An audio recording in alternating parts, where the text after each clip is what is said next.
Hello and welcome back to Shakesyear. We are working on The Tempest. I was this close to saying Taming of the Shrew, but we're done with that one. We're in The Tempest now, and we get to hear from Prospero mostly today with just a little bit from Ariel. So we'll just do the hood for Ariel's little tiny bit. Now, Prospero is a magician who has come upon this island because he used to be the Duke of Milan, but his brother Antonio sort of usurped his dukedom and put Prospero and his daughter Miranda on a boat, which they were supplied with some food and clothes and books by Gonzalo, who's another noble Neapolitan. And Prospero landed on this island like 12 years ago with his daughter.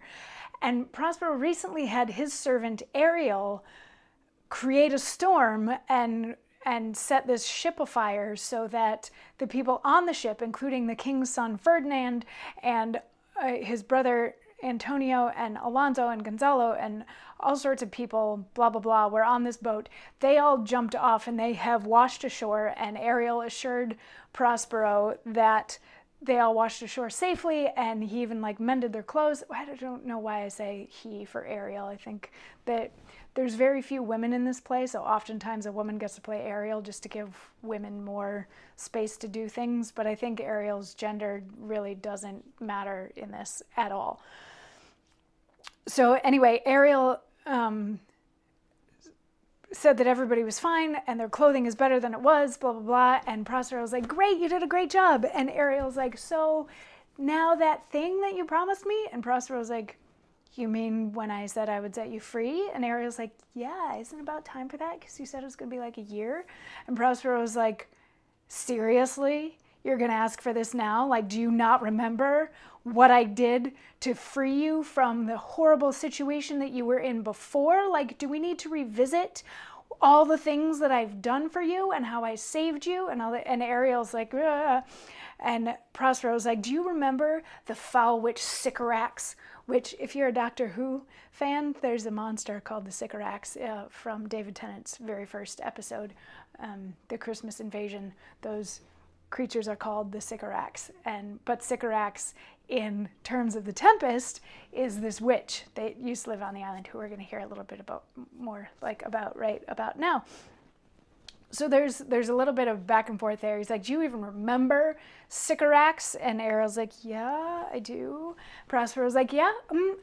Where did Sycorax come from? And Ariel says, Argier. And Argier's Algeria, I believe, in translation. And Prospero responds, oh, was she so? I must once in a month recount what thou hast been, which thou forgett'st, this damned witch Sycorax, for mischiefs manifold and sorceries terrible to enter human hearing, from Argier thou know'st was banished. For one thing she did, they would not take her life. Is not this true? Aye, sir. This blue-eyed hag was hither brought with child, and he was left by the sailors.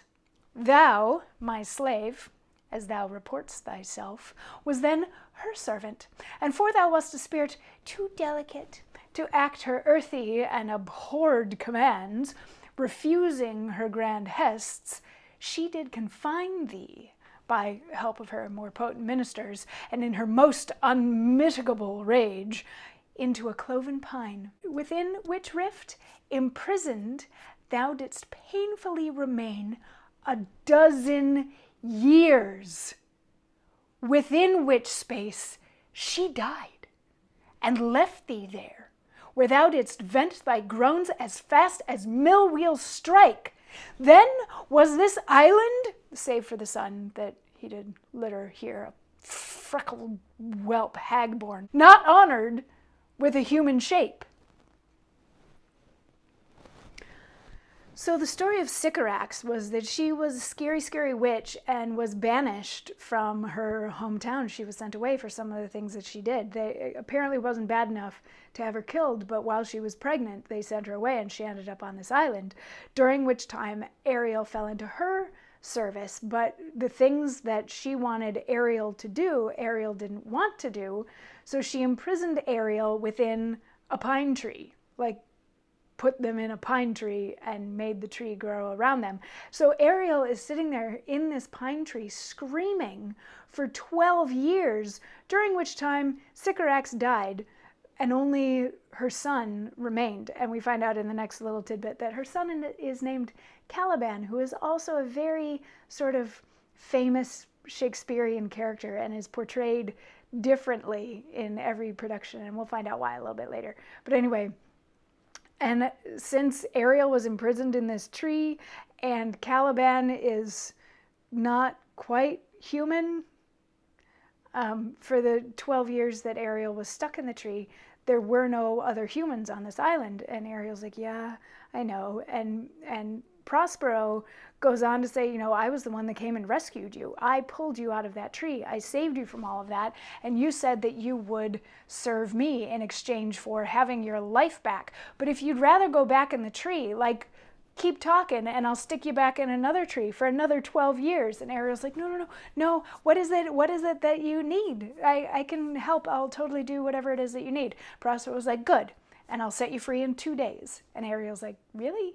And Prospero's like, yes, but for the meantime, go be a nymph of the sea. So Ariel is supposed to go make themselves invisible and you know, be a sprite, be a spirit, whatever, but only visible to Prospero and to themselves.